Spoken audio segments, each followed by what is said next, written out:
This course is going to be an introduction to how Amazon FBA works, how you can get started, and just to give you a ton of information about whether or not you think this might be a business model for you. Because we've seen so much success from this program. We know it works. The blueprint's there, and this is going to introduce that. It's going to be very exciting, and I really am so excited for you to be here. So what is Amazon FBA? Well, FBA stands for Fulfillment by Amazon FBA. And essentially what it is Amazon does a lot of the work on your behalf. And what I mean by that is one of the hard parts with growing an e-commerce business is, if you get 2 orders a day, well, what you have to do is you have to process it, right? You'd have to take it down to UPS or FedEx. You'd have to, put it in a box. You'd have to label it. You'd have to pay for shipping. You'd have to ship it out. And that becomes really laborious and tiring and difficult to do once you start getting more than, 1 or 2 orders a day. We've had days where we've sold over 1,000 products, in a single day, with my Amazon business. And so it'd be next to impossible to actually handle that scale and not get things confused and be able to ship things out on time. And that is where Amazon comes in, because Amazon allows you to actually, as a third-party seller, right, which actually represents over 50% of Amazon sales, they allow you to take advantage of their fulfillment network and their fulfillment resources, where you can actually buy products in bulk, from China, from a USA manufacturer, from wherever. You might buy 500 units or 1,000 units for $2 each. Ship them into an Amazon FBA warehouse in the USA, right, directly from China, straight to Amazon. You never see or touch any of your products, right? And this will all make sense later on. But you can ship it directly from your manufacturer into Amazon. And then Amazon, every time you get a sale from customers that are already browsing Amazon for your product, every time you get a sale, Amazon actually does all of the fulfillment for you. They grab your product, they put it in a box, they put the label on, they ship it out, they handle all of that. And they just literally send you your profit. And so that is why Amazon FBA has been such an amazing process, because it just works, right? And you don't have to do a lot of the work. You can do it from anywhere in the world. And it's just a really amazing way to actually get started making some passive income online. So there are 2 different types of plans, for Amazon FBA. But essentially, Amazon takes a 15% referral fee for you having access to millions and millions of Amazon's customers, right? The last I heard, over 82% of households have an active Amazon Prime membership, which is insane, right? 82% of households in the United States have an Amazon Prime membership. So you can sign up for free as an individual seller, right? You pay a per unit cost every time you sell something, or you can join as what's called a professional seller, where I believe you pay $39.99 a month. And then you don't have any per unit fee. So if you're just getting started, you can sign up as an individual seller. You can always switch it to a professional seller later on once you have some inventory and things like that. So that way you're not like paying, any money while you're waiting for your units to actually ship in. You can sign up as an individual. You can always change it later on.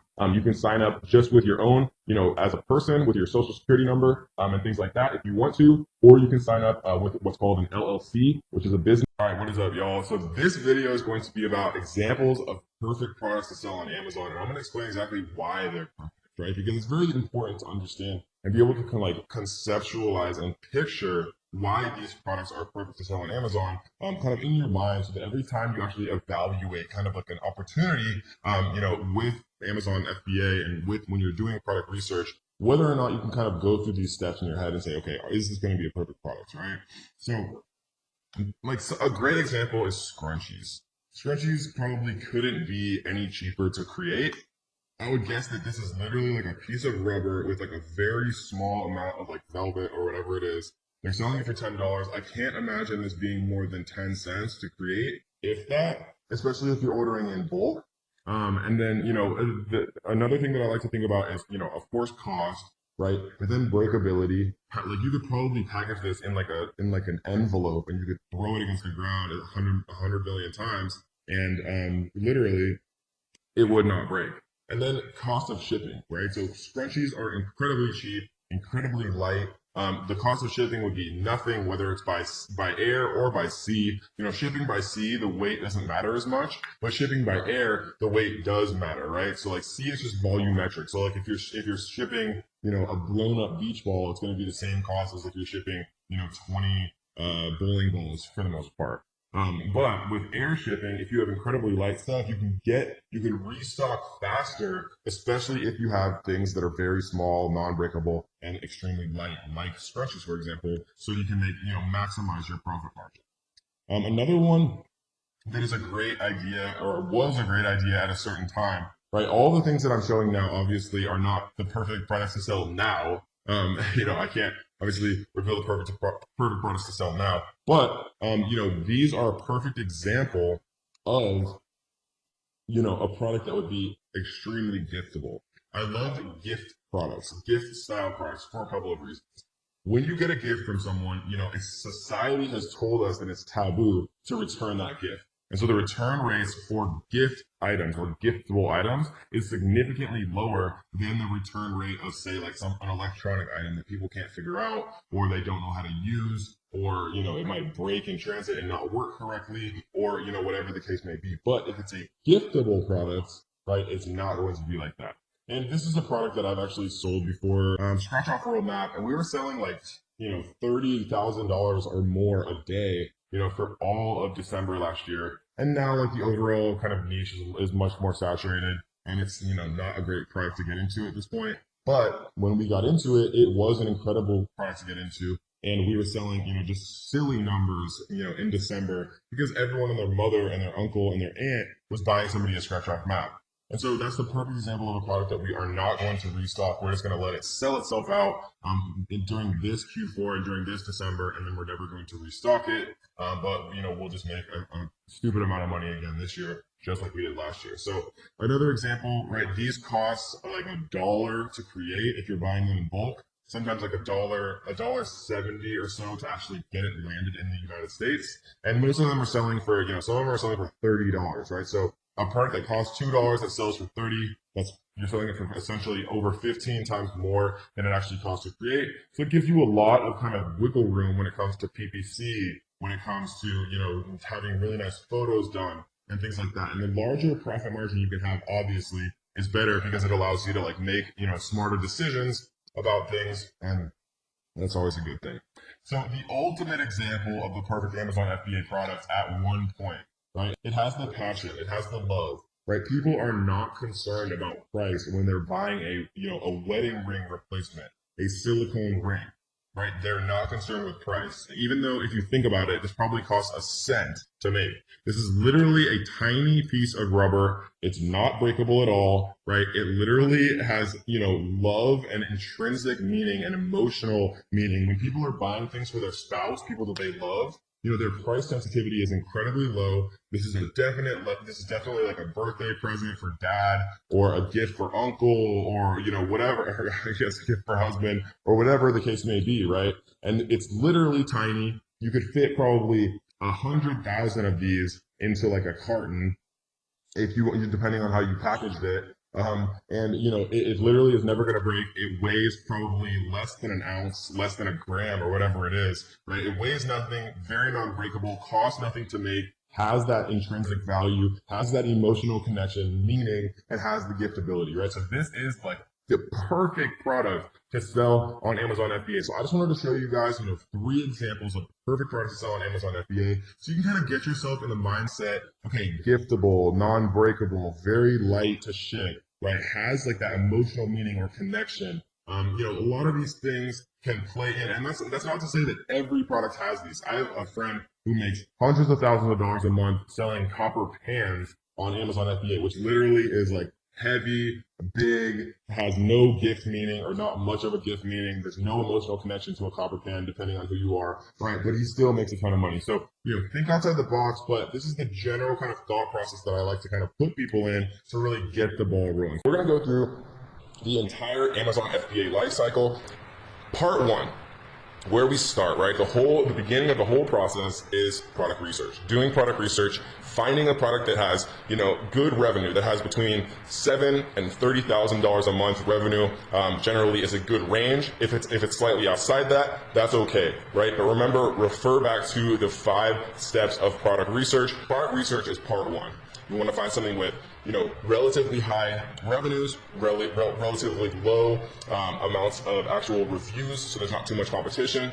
You want to find something that is not trademarked, something that has a relatively high number of monthly searches, and something that you've actually verified is getting sales using the iTrack 999 cart trick method. And remember, you can rewatch all of module 1. If any of that didn't make sense, as many times as you want, There's never any reason to feel overwhelmed because I got your back. So after you do product research, the next part is you identify manufacturers, and we go over that in Module 2, how to find the best manufacturers in the world, and then how to get the highest quality with the lowest possible cost. We go over a lot of different strategies to really, leverage multiple manufacturers against each other so that you get the best possible value.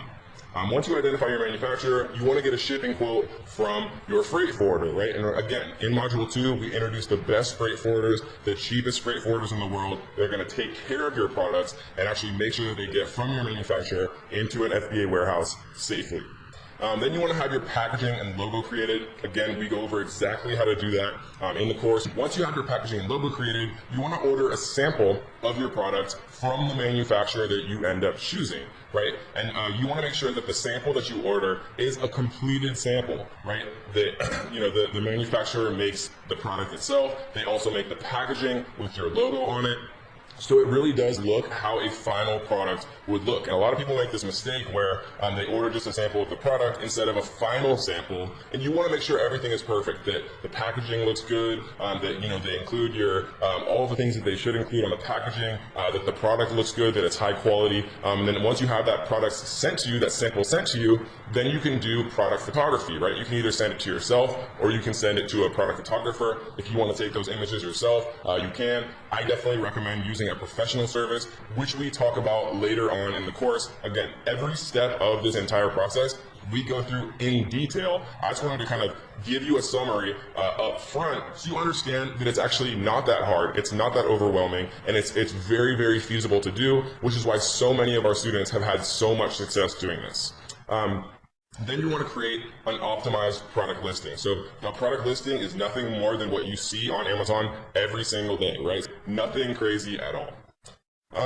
So once you actually order your sample, get the product photography and create the optimized listing, what you're going to do is you are going to place an order, right? Once you get the sample, if the quality looks good, the packaging looks good, everything looks good, then it's time to actually place an order with your manufacturer. And when you first do that, you pay a 30% down payment. So let's say that, you want to order 1,000 units, the total cost is $1,000, just for math being easy, then you would pay 30% of $1,000, right? The total amount you'd pay is $1,000, but for the down payment, you would only pay $300 or 30% of $1,000. That gets manufacturing started. That gets the whole process started, right? And it's basically you giving a good faith to your manufacturer saying, okay, I'm going to give you 30%. You make it all. And then once it's done and once I've inspected it and once it's all good, then I'll give you the final 70%. So when you place your 30% down payment, you want to make sure that you do that on PayPal. You want to use goods and services, and you want to populate that payment with a credit card. And again, remember, we're going to go through all of this in detail in the later modules. Don't worry at all. We're going to go through everything step by step. I just wanted to give you a holistic look. And then once you get the 30% down payment, they make all the units, and then when the manufacturing is completed, you get an inspection service, right? You can get inspection services for $99, super cheap. A third-party company comes in China, looks at all the units, make sure that they're all completely good, that the quality is high, that everything looks perfect, and then once that final inspection passes, then you pay the manufacturer the final 70%, and everything is good to go, right? Once you pay that 70%, you tell your freight forwarder, which is the company that handles all the shipping, that everything's good. The freight forwarder picks it up from the manufacturer in China, and they actually ship it over to the prep center in the USA. One thing that's important to understand, which we're going to explain more in Module 2, is what's called FOB. FOB, right, or FOB shipping, basically means freight on board. If your manufacturer themselves are going to ship the products from the floor of the manufacturer once they're completed to the port in China, then the manufacturer is going to charge you a fee to do that, right? Because they're handling that element of the shipping. If you want to just make it super easy, just tell the manufacturer, no, once the products are complete, my freight forwarder will pick them up from the factory and then take them all the way to the FBA warehouse in the United States. If you'd rather get a freight on board quote, which means that the manufacturer is going to ship them from the manufacturer to the port in China, and then your freight forwarder is going to take over, then you would pay the manufacturer a very small fee to handle that small amount of shipping from the factory in China to the port in China, right? But again, to simplify things, once your products are actually completed, then you say, hey, freight forwarder, my products are done. They're at this factory, and they need to go to this warehouse. Handle it, right? Shipping is something that I never want to deal with. So that's why I found the best freight forwarders in the world. That's why I share them with you. And that's why they can handle all of this for the best prices in the entire world. So once you inform the freight forwarder of the completed order, the product is sent to the FBA prep center, and then there's things like PPC and product giveaways, but those are good things, right? That means that your product is actually selling. That means that everything is going good. That means you're getting your product from obscurity to page one. Using services like Sonbase, using services like Pageoneify, all of which we talk about in the course. And now, congratulations, you are officially an Amazon seller making sales. So, yay!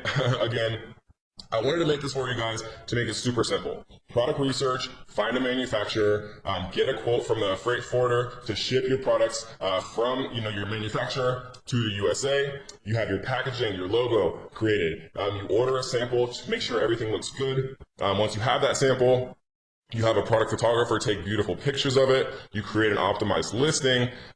Once you get your sample, everything's good. Then you place an order with your manufacturer. You pay 30% down payment to get everything started. Once your manufacturer is done manufacturing everything, then you get an inspection to make sure all the units look good. You pay the final 70%. Once everything's done, you've paid, your freight forwarder picks it up from your manufacturer in China, gets it to the FBA warehouse in the United States, and then you are now officially an Amazon seller, ready to start making sales. This video is going to be about, should you borrow money to be able to actually expand your business faster? And the answer normally, guys, is it depends on you, right? Like, I'm very responsible with my credit cards. I financed my entire Amazon FBA business using credit cards when I first started. But it depends on you, right? If you're not good at managing finances and things like that, then maybe a credit card doesn't make sense. Maybe it only makes sense to use the money that you currently have. But for most people, right, I think it makes a huge amount of sense to actually use financing and borrow money if you do it in the right way, right? The best way by far to actually do this is by using what's called a 0% APR credit card. So you see right here the annual percentage rate, 0% intro for 15 months from account opening on purchases. This means that you can use as much of, if let's say they give you a $5,000 limit, that means that they will give you essentially a $5,000 loan for 15 months for $0, right? For zero cost, no interest. Literally telling you that for the first 15 months, you can spend 100% of the money that they allow you to have to borrow, right? And you'll pay zero interest. That is a very, very good deal. It's very, very hard to find in the real world. And this is an incredible card also because you get unlimited 1.5% cash back. That means if you spend $100, right, you get $1.50 in cash back, and it starts to add up very quickly as you start to make larger and larger purchases. And you can, do all types of things. You can pay for your product photos with your credit card. You can pay the down payment for your actual product with your credit card. Sometimes you can even pay the 70% final payment with your credit card if you're using PayPal and you work out that you split the fees with your supplier, which we'll talk about in detail later on, right?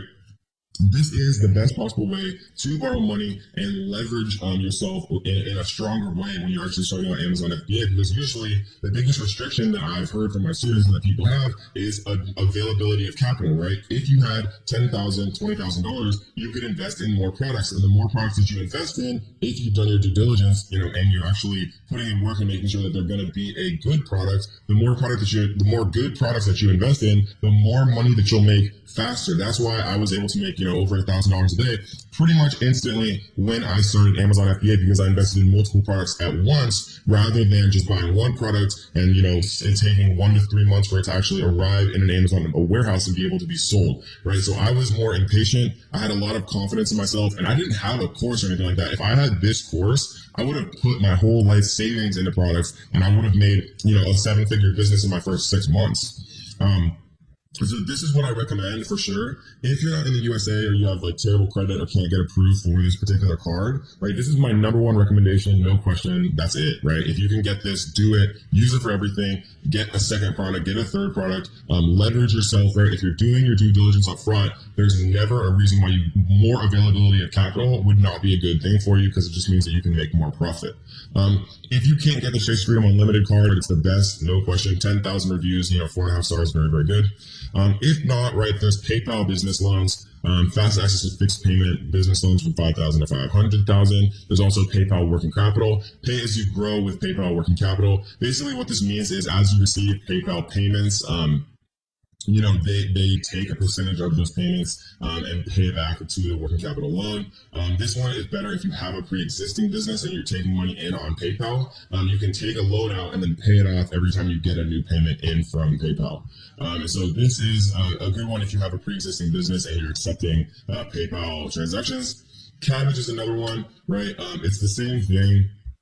Kind of as the small business loan for PayPal. Again, guys, though, you don't want to do these without knowing what you're signing up for because PayPal and Cabbage and every other loan person in the entire world charges you an APR, right? And so you don't want to be paying an APR that's going to be higher than your actual profit margin. So if you're estimating that you're going to make 40% profit margin, right, and you're going to make that in 3 months, maybe it still makes sense to take out a loan even if it's like a 16% APR. So read the fine print, right? These are some much significantly less enticing options, but they are options that I've had students make work, right? Because if you're making a 40-50% profit margin on your products, then taking a loan out to get that product that you're paying 16% on, you're still obviously making an additional 30% profit that you wouldn't otherwise be making, and you're able to expand faster. But again, the best possible way and the best possible method that I've ever found is 0% APR credit cards. I know that I provided you value, so what I want you to do is to like this video. I want you to leave a comment on this video.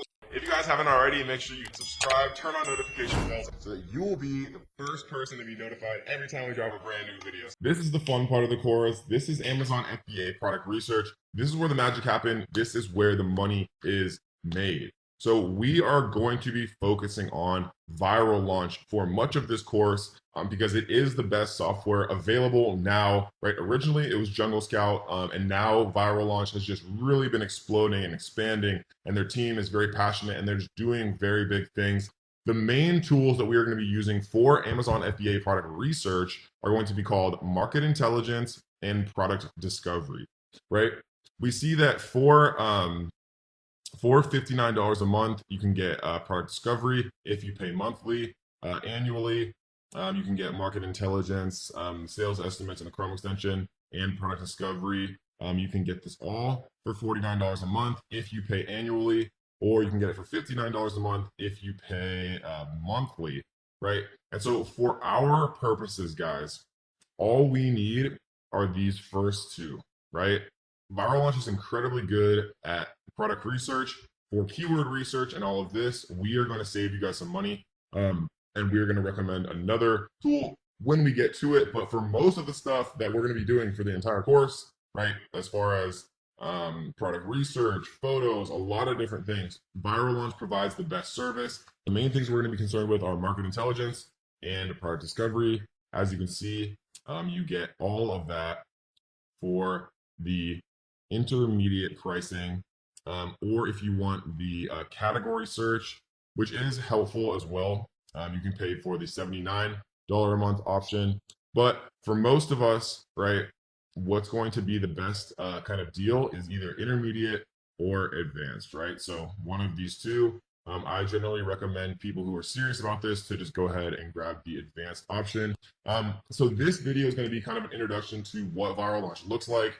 How to reframe your mind. When I mean reframe your mindset, I mean going throughout your day, everything that I see and everything that I interact with, I think about Amazon FBA, and maybe that's unhealthy, but it's helped me become very successful selling on Amazon FBA. Like for example, I'll go to like a Mexican restaurant and I'll see that like little rubber mat that like they have in the kitchen that people stand on that food falls in, right? Like a restaurant non-slip mat.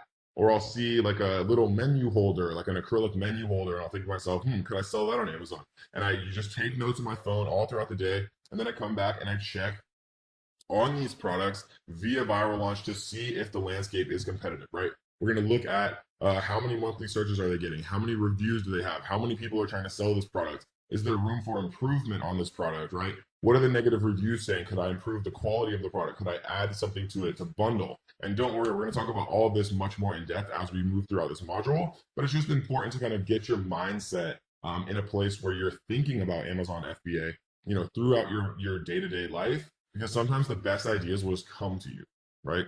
So this is product discovery, guys. We can see right here, if we go to search, there's a couple of options up here.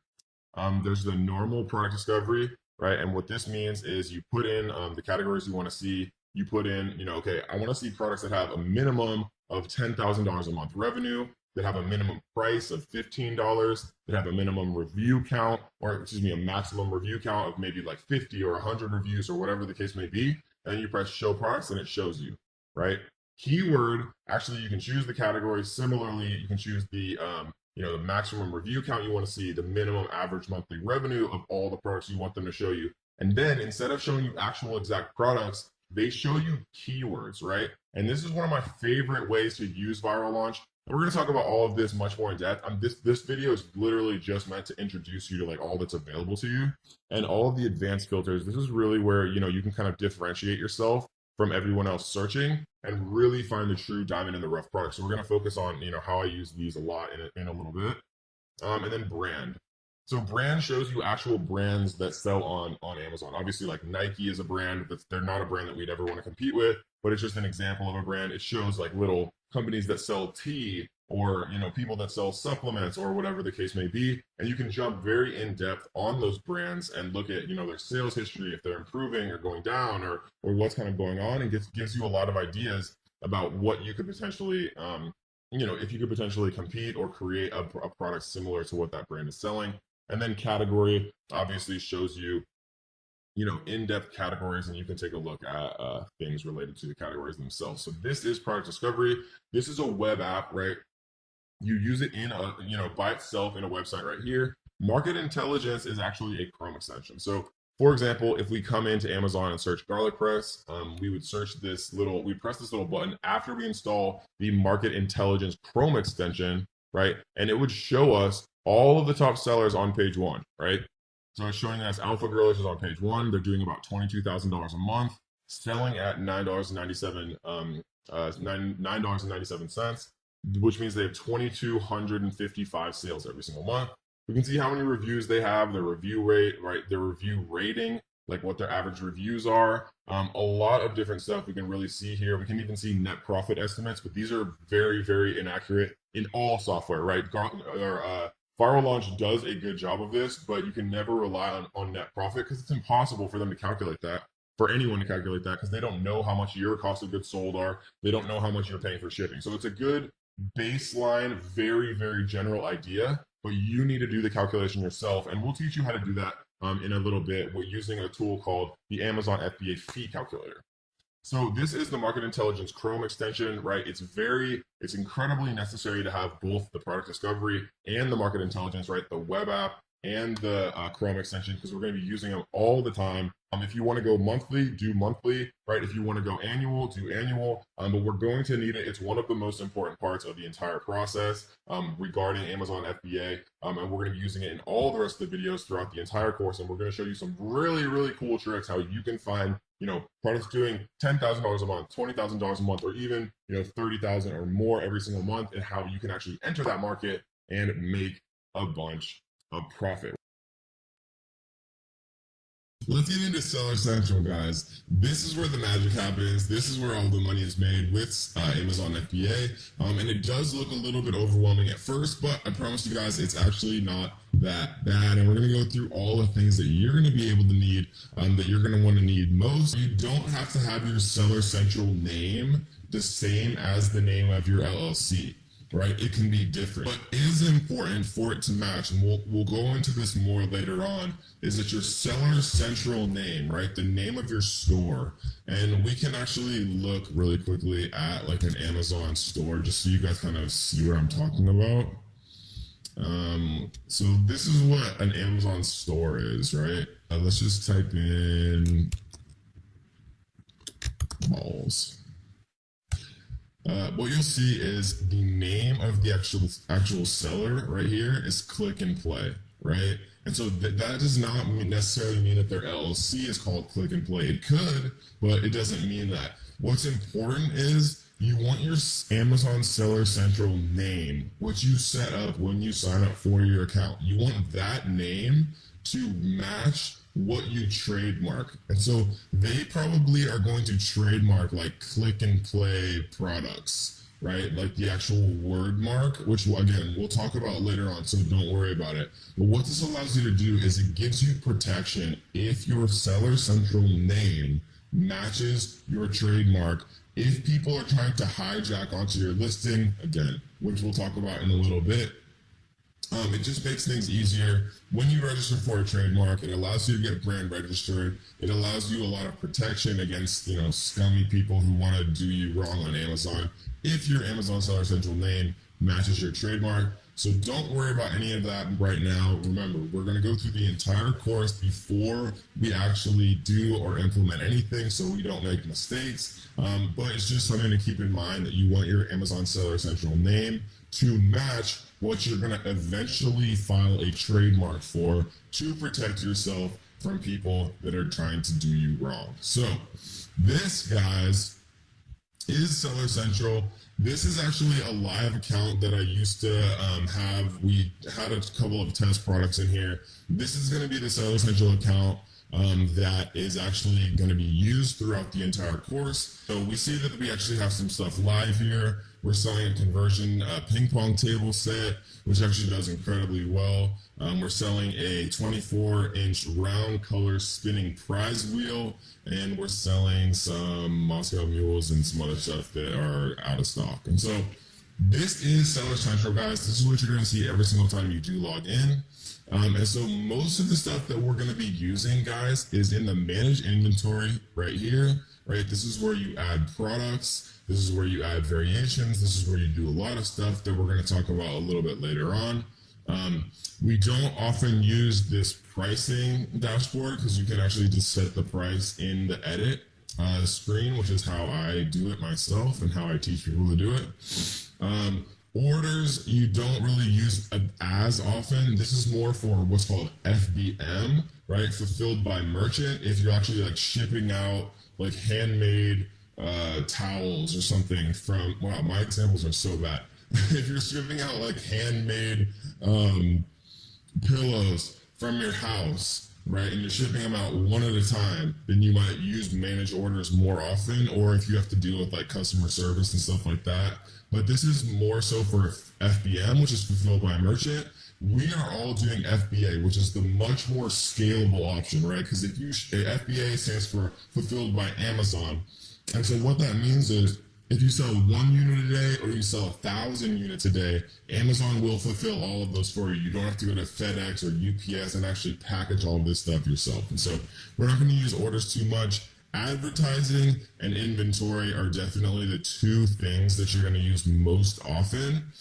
We're going to talk extremely in depth about the advertising section later on in the course when we actually go into marketing. We're going to talk about how to sell things via Amazon's internal platform, Amazon PPC. All right, we're going to talk about how to sell your products on Amazon with Instagram. We're going to talk about how to sell your products on Amazon with Facebook ads, the best way. We're going to go super, super deep into marketing, and we're telling you everything that you possibly need to know about that.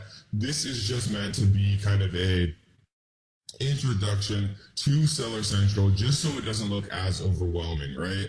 And then obviously you have some reports here, which we're going to talk about later on, and then performance if you ever have any issues like with your account or claims or anything like that.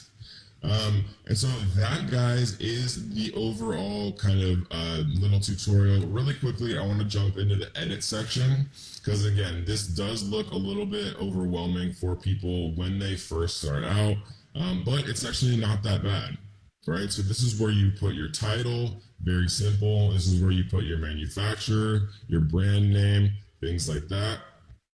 If you have any variations, but variations aren't available for this category, This is where you set your offer. If you want to put a sale price, right? If you want to say, well, it's normally 250, but we're going to have a sale price of 199, right? So Amazon would throw a strike through here, and this would be the final price that your customer would pay. Most of this stuff is inapplicable to these type of products. Like if you're selling things with lithium ion batteries and things like that, or if you have applicable dangerous goods regulations, right? But that's obviously not applicable for a ping pong table. This is where you put your images, very self-explanatory, obviously. Your description, right? These are kind of like the bullets that show on an Amazon listing and things like that. And so this is where you put search terms and things.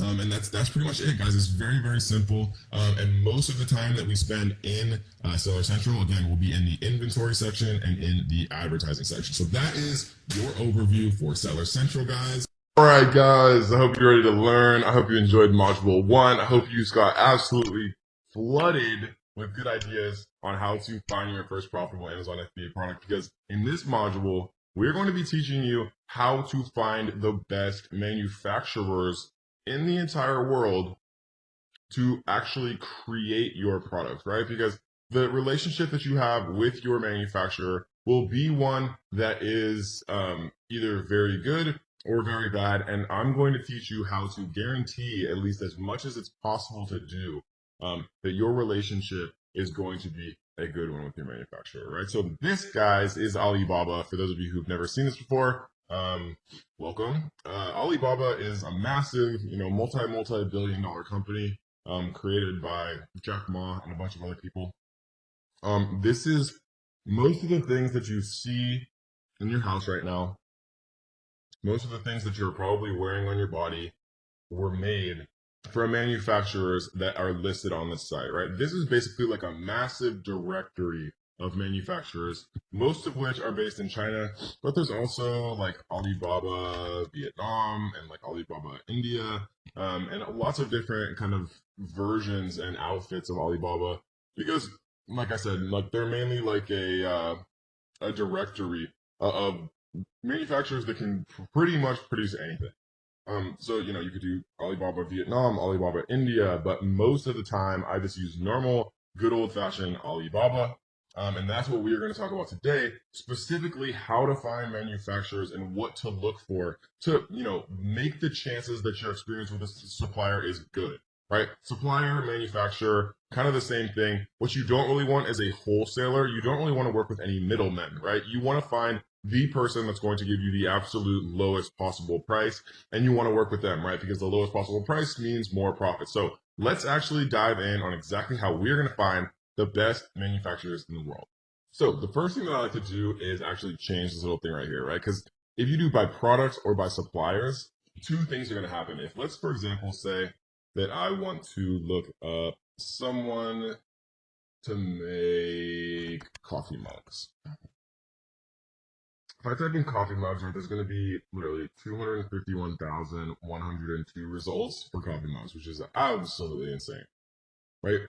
And so instead of doing it by products, right, because most of these listings are individual listings, many of which are actually created by the same supplier. So like you might say, okay, these 4 are perfect, so I'm going to reach out to all of these people.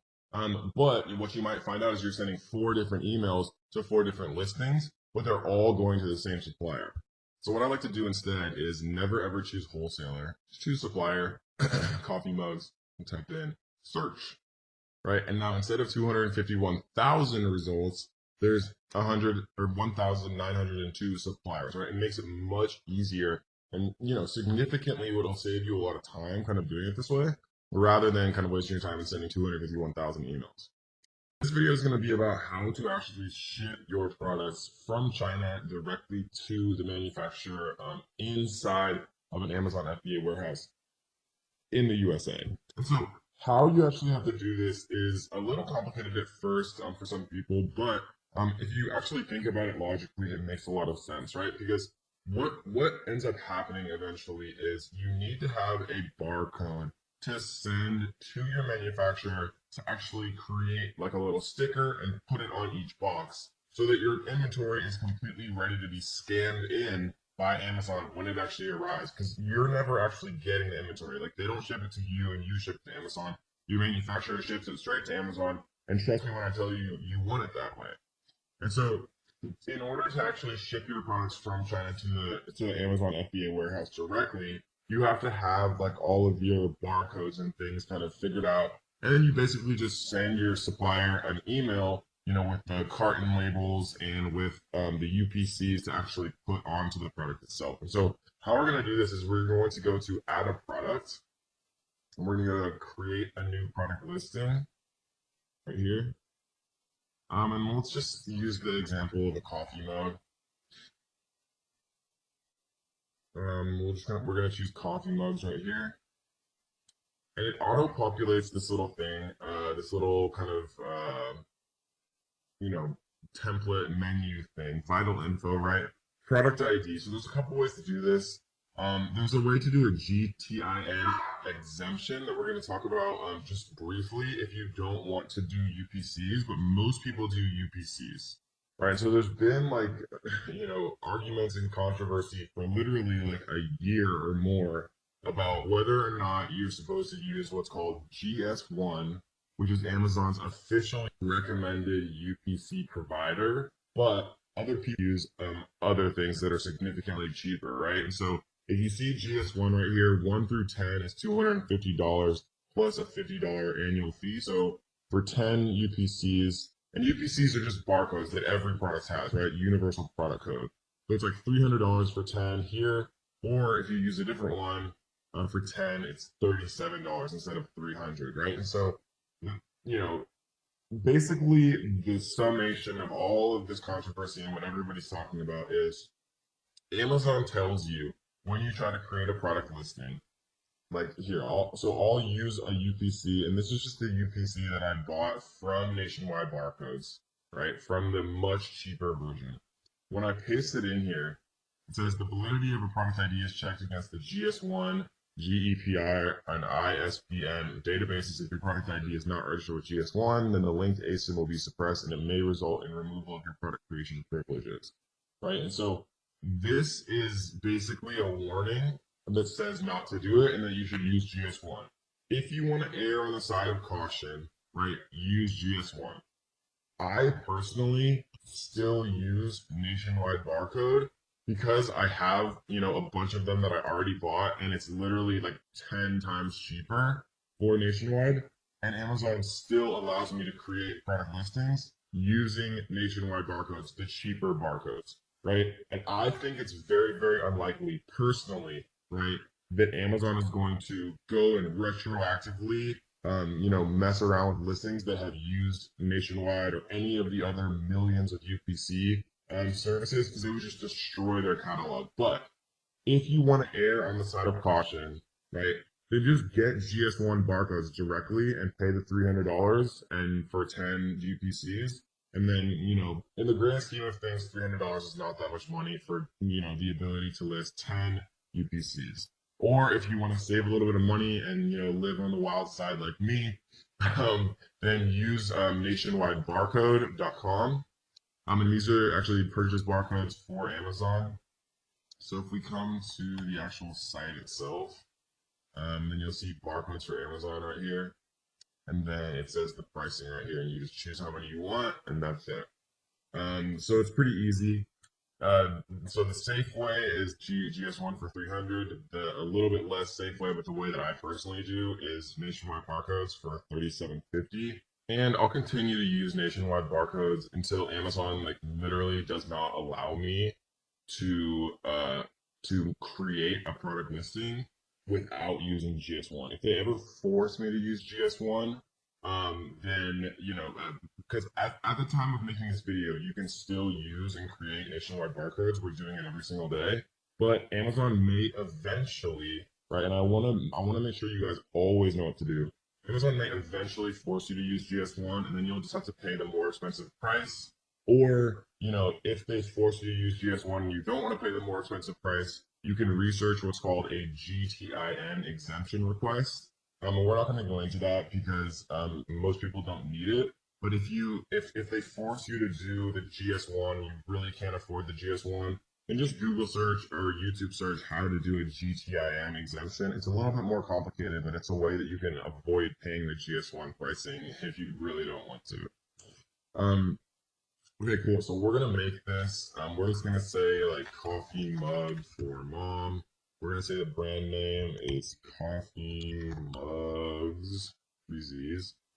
The offer, and this isn't that important like right now because all we're doing right now is creating a listing so that we can actually get the what's called the FN SKU, right? Because the FN SKU is what we're gonna have to send to our supplier, and once we send that to our supplier, then they're gonna be able to print out like little stickers that they're gonna put on every single one of our coffee mugs, and then once they're sent from the manufacturer to Amazon, Amazon's able to actually scan all of those in. Right, so we're just gonna put like 1999 here. We're gonna put new. And the fulfillment channel, I want Amazon to ship and provide customer service for my items if they sell, right? This is Amazon FBA. I want to ship this item myself. This is Amazon FBM, right? Fulfilled by merchant. So we're gonna save and finish here. Your listing is being created. This process may take up to 30 minutes. Please check back and change your listing fulfilled by Amazon at that time. So we're just gonna press continue. Right, and I'm going to pause the video really quick, and then once it's actually up, then I'm going to show you guys the next step. All right, guys, so here's the listing that we looked at. So if we click this one right here, then we can do action on.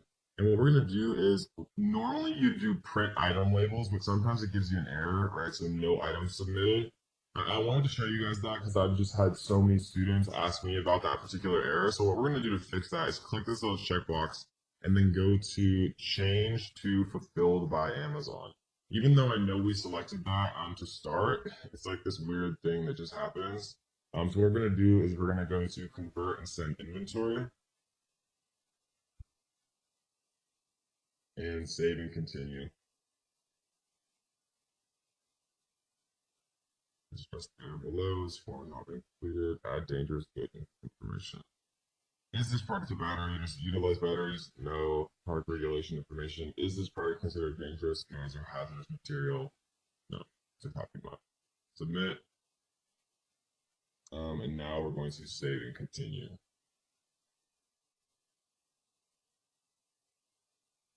So now what we're able to do, right, and we're going to actually go back into inventory because I'm going to show you guys how to actually send inventory in a second. Because this is how you get what's called your carton labels. The two things that you need to send to your manufacturer at the end of the day are your FN SKU, right, which is basically just like a little barcode like you see on any product, right? That's one thing. The second thing that you need to send is called the carton label. So let's say that you have like 100 coffee mugs. Each one of those 100 coffee mugs is in a little cardboard package. It has a little sticker with a UPC on it. Right, and then let's say that 100 of those fit inside of one carton, then you'd also need one carton label. So you'd have 100 little FN SKUs all printed on the box that the coffee mug is inside, right? All 100 all have their own little sticker. And then all of them are inside one carton, and then that carton has a carton label. And we're going to show you how to do both of those right now. So what we're going to do is we're going to print item label. And what we're going to do is go to print item labels right here. And so this is going to download something. And so we're going to send this to our manufacturer. And this is the little barcode right here that allows Amazon to actually scan this. So we're going to save this to our desktop. We're going to call this coffee mug FN SKU. And this is one of the two things that we need to send to our manufacturer. This is what goes on each individual cardboard packaging for every single one of our products. So the next thing that we're going to do is we're going to go back to inventory here, and we're going to we're going to click this little box, and we're going to go to send replenish inventory. And this is going to open up the workflow for actually creating carton labels and telling them, what's going on with the shipping plan. So the two different things here, and I want to actually bring this up. Individual products, if your shipment consists of individual items with different SKUs and in different conditions. It's almost never individual products because it would be very strange to put different products in like the same cartons and things like that. Case pack products, if your shipment consists of cases previously packaged by the manufacturer that contain identical items with matching SKUs in the same condition. Excuse me. So we're gonna click this, and we're gonna go to continue to shipping plan. And what we're going to do is we are going to actually fill this out. So your supplier is going to be able to tell you how many units are coming, per case. They might say, yeah, well, okay, so 48 units fit per case, and you guys ordered 200 or whatever the case may be. So there's going to be a number of cases, right? So something that I like to do actually, and this is a good little note to take down, is you want to ask up front how many units are going to be in each case, right? Because and the reason that I say that is because if they say 48 units fits per case, but you order 200 units, then there's going to be that awkward 48 times 4, right? So there's going to be like 8 missing units, and then it just gets a little tricky. Instead, order 48. If they say there's 48 per case, right, or per carton, then order 48 times X, like the number of cartons that you want to reach that number that we taught you how to do when you're actually inventory forecasting and choosing how many products that you want to sell to be able to sell, and factor in giveaways for that 90-day or that 3-month period. So let's just assume that they said there's 48 units per case, and let's say that we wanted to buy, 48 times 4, then there would be 192 total units here.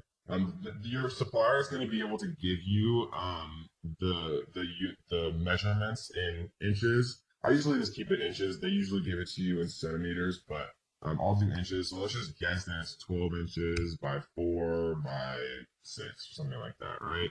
Let's say that it's 0.5 pounds. And again, your manufacturer is going to tell you exactly, what's going on with this. So you can just like literally enter it. So we're gonna go save, and then continue. And so we are going to prep this, right? Because how I prefer to do things is your manufacturer literally does everything. They package it, they put the UPCs, they put all the codes, everything that you need onto it, and then they just ship it completely finished and ready to kind of be ready to roll to the manufacturer. And so we're going to go to continue.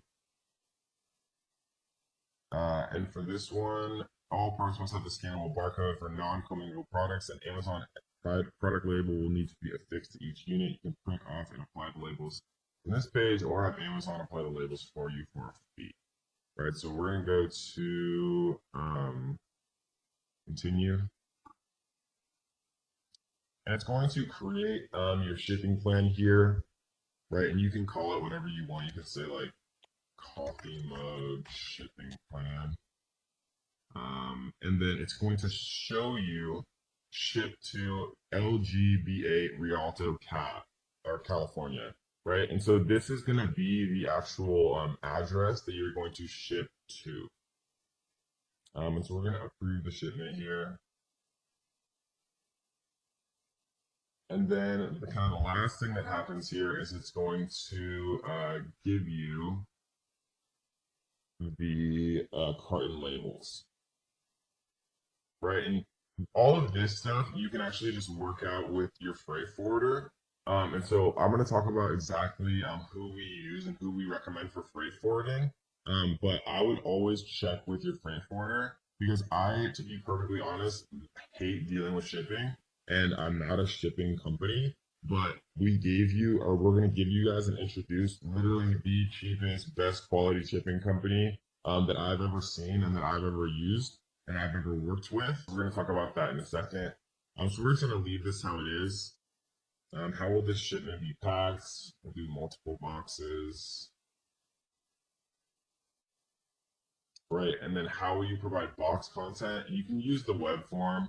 So you can basically just write the same thing, 48 units per box, number of boxes, box weight, right? They'll tell you all of this stuff, box dimensions. You could say 12, 24, 36, something like that. Confirm.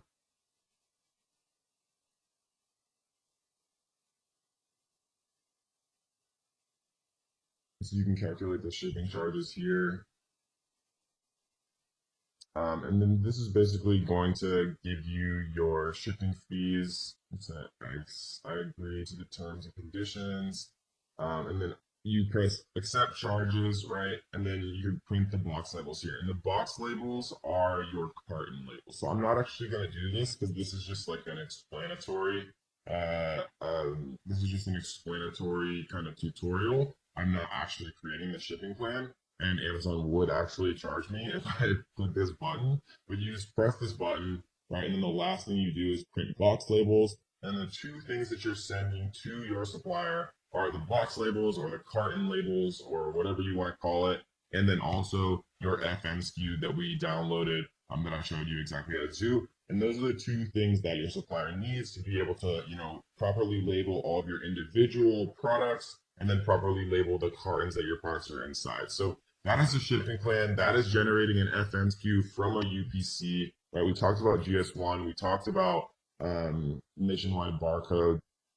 We talked about the GTIN exception if you're really not trying to use GS1 and they are disallowing sometime in the future using nationwide barcode. In this video, we're going to talk about how many units to order on your first order, right? Because this is a question I get all the time, and it's very important because I think a lot of people have this misconception that they should order 500 units, right? Or 100 units or something crazy like that.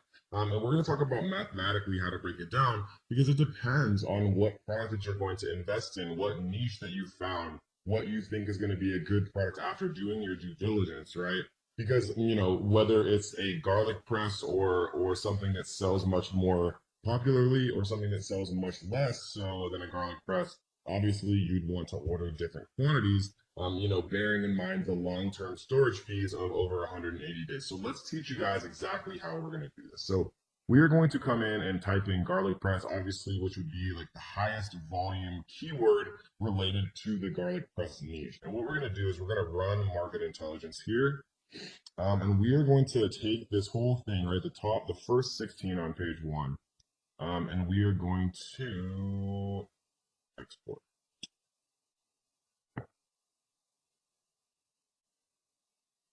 All right, we're going to open this up and let's take a quick look, right? Because what we're concerned with here is monthly sales.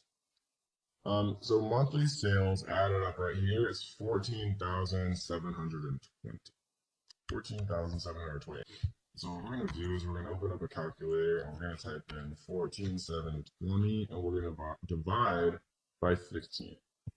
So that means that the average seller on page 1 sells 920 units per month.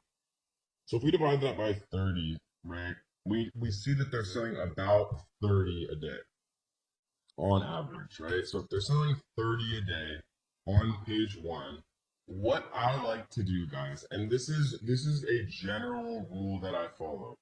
You never want to be in stock longer than the 180-day long-term storage mark, because I showed you guys that the fees get like 20 times more expensive, and it's just crazy, right? You never want to be in stock less time than, I would argue, about 3 months, right? And the reason for that is because to get products made and to get them shipped from China on a ship available for sale in a warehouse in Amazon, I've found takes normally at the maximum about 3 months to do, right?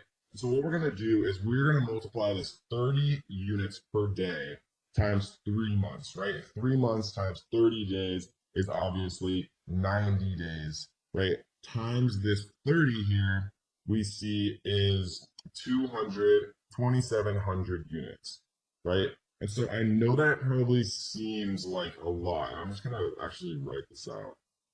30 units per day times 90 days. Right, so 2,700 units probably seems like a lot because people have like this weird misconception in their brain that they want to do 500 units to start. But I've seen this happen so many times, like even with my students, because I know it's like hard and you have to, have a lot of faith, especially to invest more money and more units. But if you do your due diligence correctly and you're actually like eye tracking and doing the 999 card trick on like as many of these people as you possibly can, right? The way that I just showed you how to do is the fast way. It's how to calculate an average for sales. But if I was going to invest money, I would be checking at least like the top five with the iTrack 99 cart trick method, because that's true source from Amazon sales data. And if you can get five of these guys into your iTrack, and you can tell, okay, they had 100 yesterday, they have 70 today, they have 40 tomorrow, then they're obviously selling 30 a day. If you know for sure from the iTrack and the 999 cart trick method on like a niche that you're going to enter, I feel 100% confident making this calculation. I feel 75% confident using market intelligence. It's the best piece of software, right? I trust them a lot from a sales perspective. And if you average out everybody on page one, it gives you a better idea of what's going on. And if you want to be super slick with it, you can exclude these little ones right here that are review outlier and sales outlier. You see that they have 3,700 and everyone else has significantly less right here. And so, generally I'd like to err on the side of caution. And so I would probably take out like the top maybe two from a sales perspective that are high, and I might take out like the top two that are low. So we see that that one is pretty low, and we see 220 is pretty low. So if we do this, and when we export it, and this is like erring on the side of caution, I prefer to err on the side of caution, to be honest. We see now that I don't think there's actually government. So this is or blue, so we'll just remove it manually. Or blue, Uber Chef, Fleet, and the Alpha Grillers, which is actually kind of sad, to be honest. And finally, we'll delete Sunkuku. Sunkuku. Okay, cool. So let's recalculate this and see how much it changes the average. So monthly sales, right? So now our new number is 8,256. 8,256, and we see that there is 12. So it's obviously going to be a lower number. Let's do 8,256 divided by 12 is 688 units per month. And if we do that divided by 30 days, you see it's 23 units, right? So 23 units per day times 90 days. 90 is 2,064. So it's 2,064 versus the original calculation of 2,700. And whether you like to go all in and bet on the fact that Amazon is a beast, which it obviously is, or you want to err on the side of caution, there's two different ways for you to kind of do it. I'm more so kind of in this boat just because I understand the power of Amazon now, especially with like holidays. If you have a giftable item, like I recommended that you should, with holidays, with Mother's Day, Father's Day, Valentine's Day, and especially obviously Q4 from December 1st till December like 21st or 22nd, Amazon is just freaking insane. Like it's unbelievable how Amazon is. Like your sales can 2x or they can 10x. And so this is generally how I like to do it, guys, when I'm kind of doing my calculations on how many units to order. The second thing to bear in mind, let's actually err on the side of caution. Let's decide that we chose 2,064 units, right? Because that's the 23 per day times 90 days. We have one more consideration. This is units to order, but we also have to think about giveaways, right? And what giveaways are is the way that you artificially boost your listing to page one. And things have been changing a little bit, but I really don't think that Amazon's going to be able to get away from giveaways. Giveaways are probably either going to stay similar to how they are now, or people are going to have to figure out how to sell their products at full price. And then people are going to be reimbursed on PayPal, and the same type of like sales velocity is going to happen. And if this sounds like complete gibberish to you, don't worry. because we're going to talk about this really in depth in the launch module, how to get your product at page one, because it's a super important part of being, a successful seller on Amazon. So these are the 2,064 units, but we actually have to think about one more thing. A giveaway means that you're basically giving away units for free to trick Amazon's algorithm into artificially putting your product onto page one. And when people are searching for garlic press and they see your product on page one, as long as you have a few good reviews and you have, a very well built listing with beautiful pictures and things like that, they're going to buy from you. And so what we have to do is do 7 days, right? Because most giveaways last between 3 and 7 days. I like to err on the side of caution here. So 7 days of giveaways times the 23 units per day is 23 times 7 is 161, right? Additionally, so we're going to type 161 here. And then we're going to add the 2,064. And so that's going to give us a final order amount of 22225. And that, guys, is how you do basic inventory forecasting. The biggest thing that would be a differential would be once you kind of understand what's going on with holidays. So, like for example, when we do inventory forecasting for one of my companies that's very gift oriented, we'll literally order 10 times as many units because we know we're going to sell 10 times as many units from December 1st to December 23rd. So 22 extra days. Instead of multiplying it by 1, we'll multiply it by 10 and we'll order that many more units. And so when you're first getting started, it's very, very difficult to do that. And so I generally recommend that you err on the side of caution unless you have some disposable income and you want to bet on Amazon, right? What you can do if you want to be a little bit more risky is you can come into like camel, for example, and let's just choose one of these really quick. So let's choose the good old alpha fillers. We'll grab the ace in here and we'll put this in.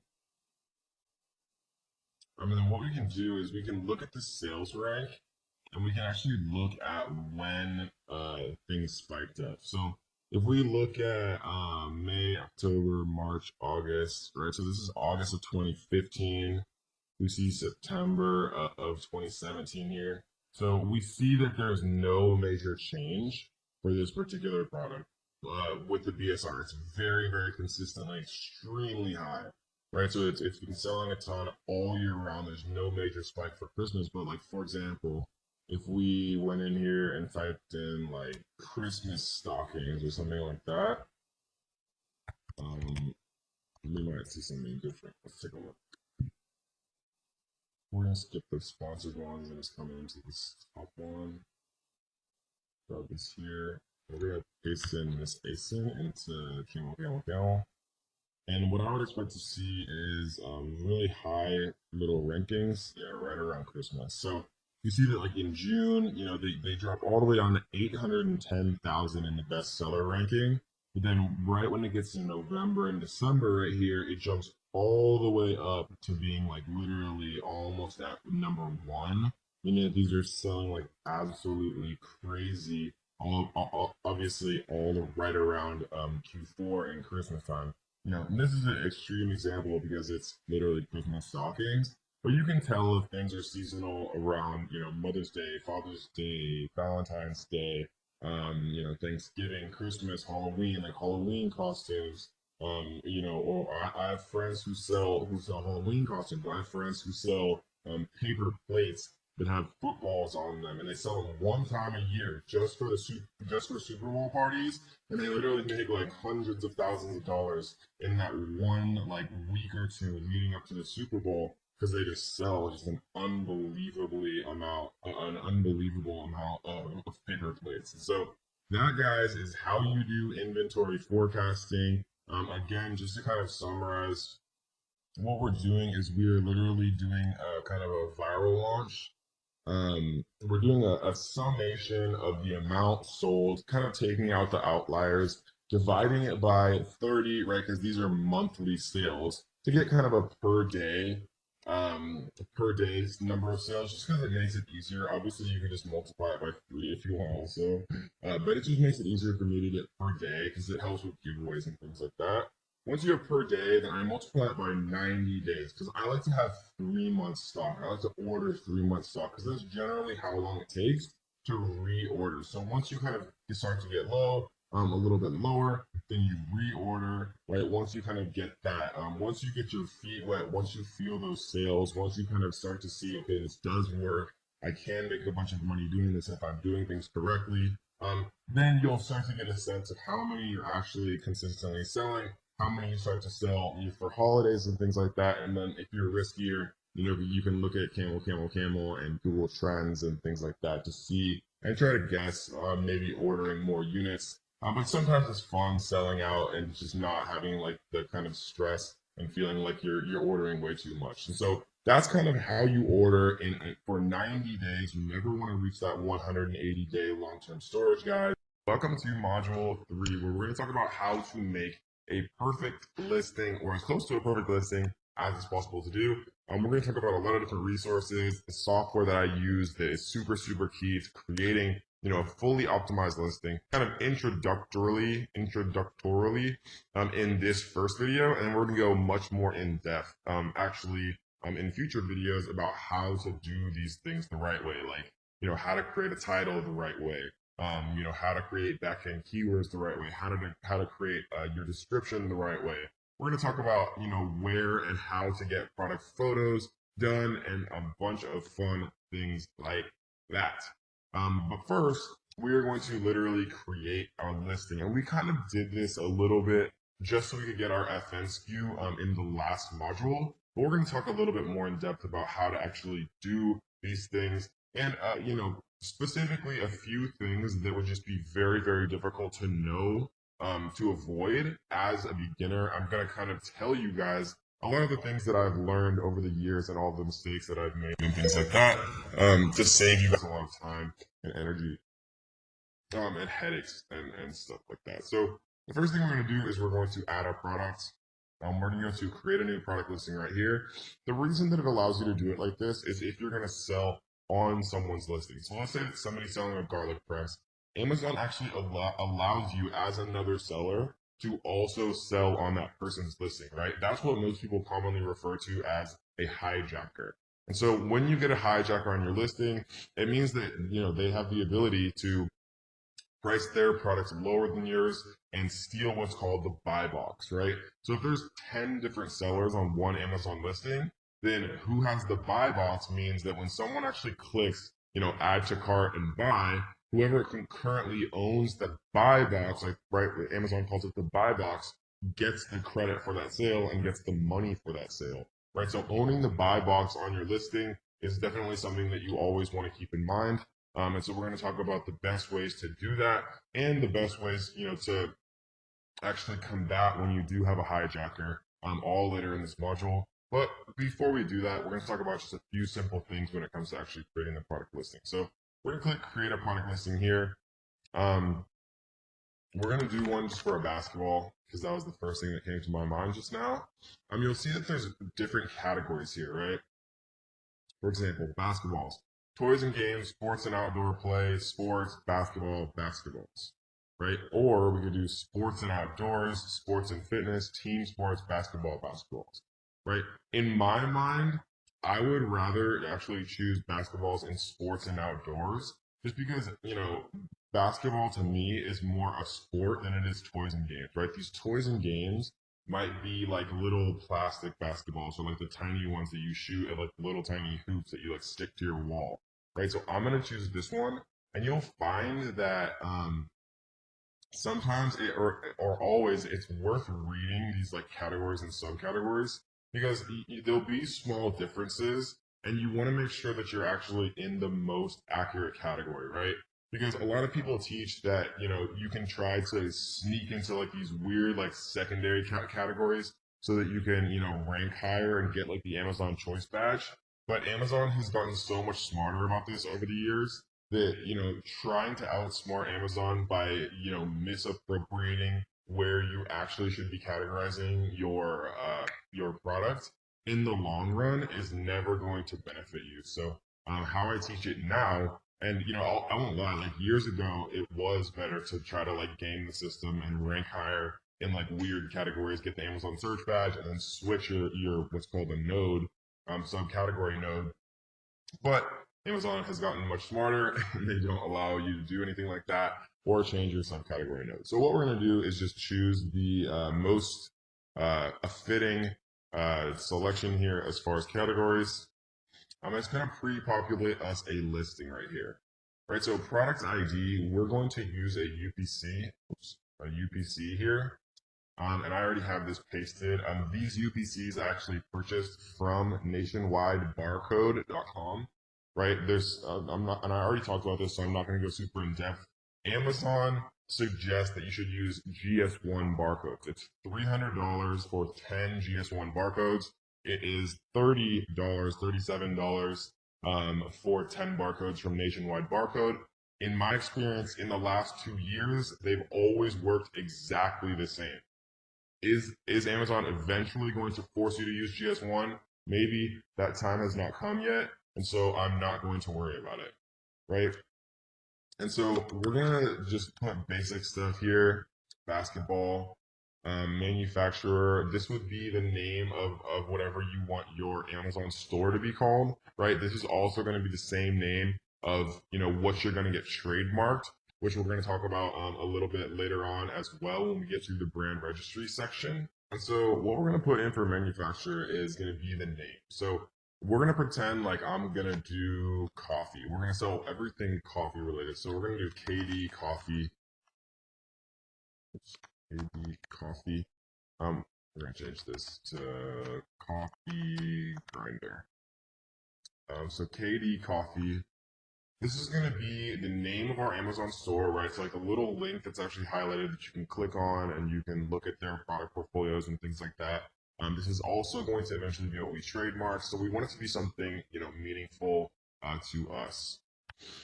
So Coffee Grinder, we're going to come back and actually recreate this product name, right? Because this is going to be our title. Variations we're not going to touch for now.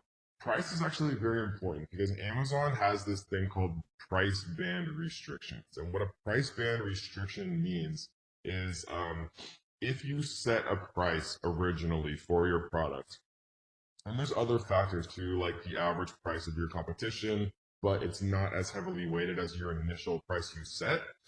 If you set a price at like $19 and then your product starts selling like crazy, and you want to raise your price to like $49, Amazon won't let you do that. Okay, so the smart thing to do is set this original price at the most you could ever imagine selling your product for, right? And we've sold coffee mugs and wine glasses in the past during the regular year for like $14.99 or $19.99. And sometimes because of supply and demand and because we were stocking out and things like that, we would raise them to just crazy prices like $69.95 or like $79.95, literally like 4 to 7 times more expensive. And so now every time that I'm setting an initial price, because you can actually lower it, but you can't raise it. So for a coffee grinder, and I'll literally open up Amazon here. Let's type in coffee grinder. I don't know why I'm spelling. So we see that there's the most expensive one I see is 40. Here's a 99.99. Here's 139. So I see 139. So let's see what their actual price is. This is probably the sale price. So this is their actual price. They set the price up. Okay, so what we're going to do is we are going to set it at 139.90. And we're going to save it as new.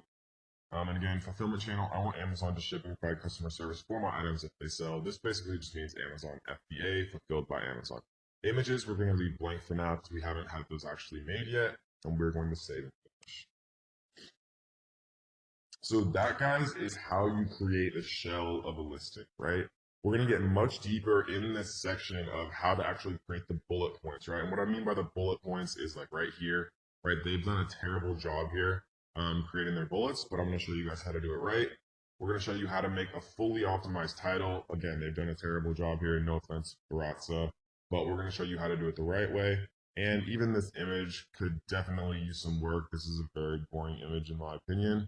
And so we're going to tell you the best way to actually get product photos done. And we have, of course, very, very steep discounts to have them done for you in the best possible way. So that, guys, is a very basic introduction as to how to create your product listing the right way, how to categorize it the right way, how to make sure that you don't end up facing, trouble with price band restrictions, which hopefully you'll never even have to think about if you watch this video and listen to me, but it has, it's devastated certain people outside of my course in the past. I've seen it all the time where somebody tries to raise their price and they lose their own buy box, right? Even though they're the only seller on a listing, they'll still lose their buy box. And I know that sounds crazy, but you guys will never have to experience it if you just set your price very high to start, and then we can lower it and we can set a sale price when the time actually comes. I know that I provided you value, so what I want you to do is to like this video. I want you to leave a comment on this video. If you guys haven't already, make sure you subscribe, turn on notification bells, so that you will be the first person to be notified every time we drop a brand new video. If you want to learn more, I do have a completely free course, and there will be a link down underneath this description, guys. Completely for free, 100%. So I hope you guys enjoyed this one, and let's get to the next.